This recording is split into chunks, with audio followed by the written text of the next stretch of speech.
Hi everyone, happy World Book Day. I hope you've all got some lovely books that you're going to be reading. I thought I'd share one of my favourite books with you today.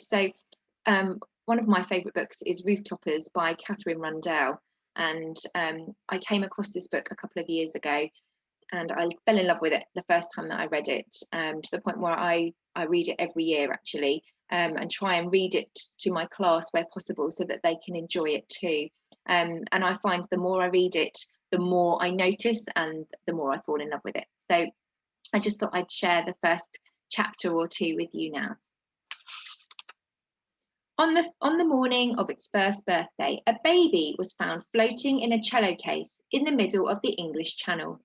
It was the only living thing for miles, just the baby and some dining room chairs, and the tip of a ship disappearing into the ocean. There had been music in the dining hall, and it was music so loud and so good that nobody had noticed the water flooding in over the carpet. The violins went on soaring for some time after the screaming had begun. Sometimes the shriek of a passenger would duet with a high C. The baby was found wrapped for warmth in the musical score of a Beethoven symphony. It had drifted almost a mile from the ship and was the last to be rescued. The man who lifted it into the rescue boat was a fellow passenger and a scholar.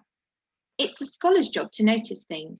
He noticed that it was a girl with hair the colour of lightning and the smile of a shy person. Think of night time with a speaking voice, or think how moonlight might talk, or think of ink, if ink had vocal cords.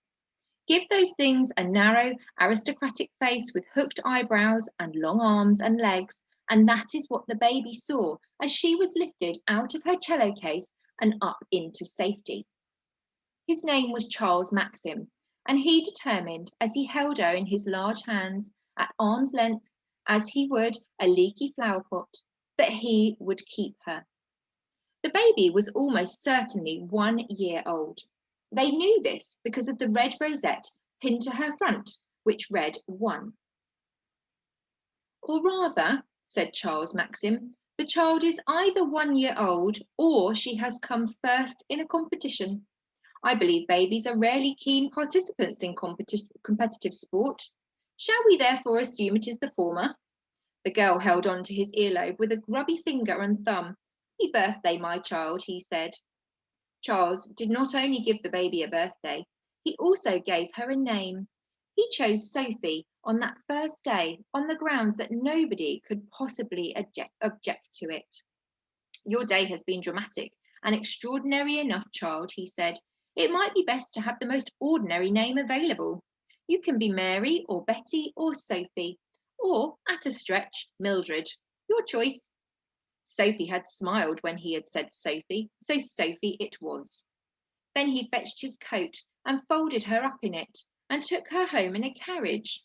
It rained a little, but it did not worry either of them. Charles did not generally notice the weather, and Sophie had already survived a lot of water that day. Charles had never really known a child before. He told Sophie as much on the way home. I do, I'm afraid, understand books far more readily than I understand people. Books are so easy to get along with.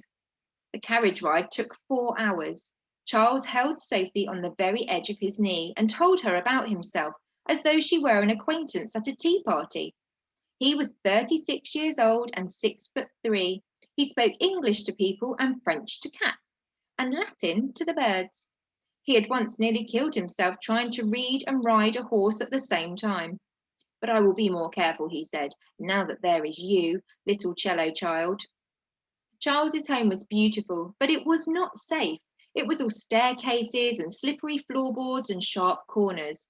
I'll buy some smaller chairs, he said, and we'll have thick red carpets, although how does one go about acquiring carpets?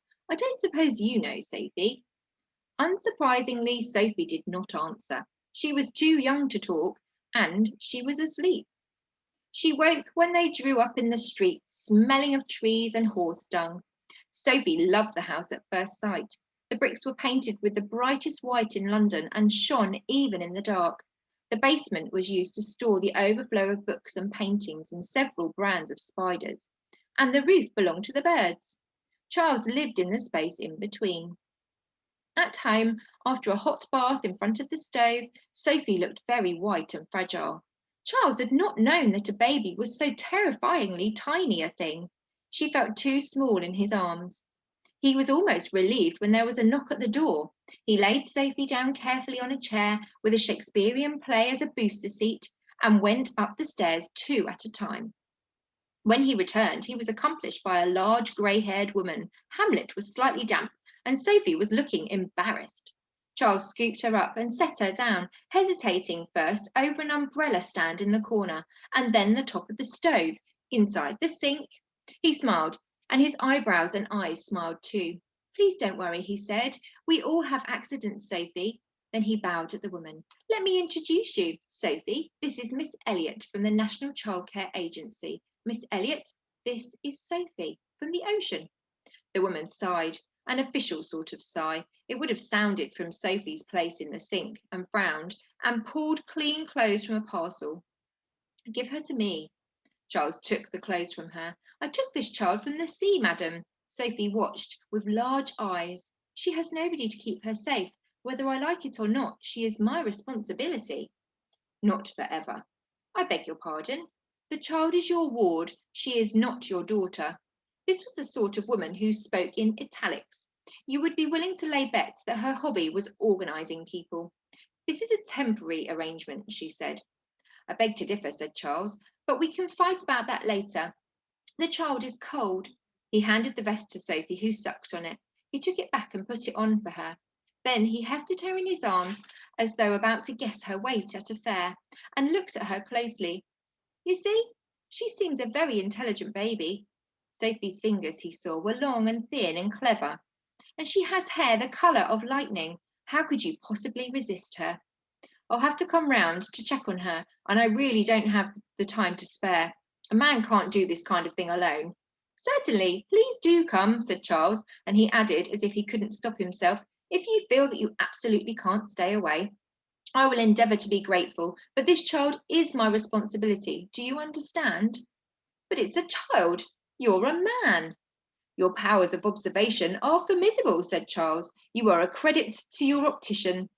"But what are you going to do with her?" Charles looked bewildered. "I'm going to love her." "That should be enough, if the poetry I've read is anything to go by." Charles handed Sophie a red apple, then took it back, rubbed it on his sleeve until he could see his face in it. He said, "I am sure the secrets of childcare, dark and mysterious though they are, no doubt, are not impenetrable." Charles sat the baby on his knee, handed her the apple, and began to read out loud to her from A Midsummer's Night's Dream. It was not, perhaps, the perfect way to begin a new life, but it showed potential. So there you go. So I hope you enjoyed that introduction to Rooftoppers. This is my copy. So when you're back in school, if any of you would like to borrow it, please do let me know, and I'd love to share it with you. And I hope you get to read some lovely books on World Book Day. So take care, and I will see you soon. Bye.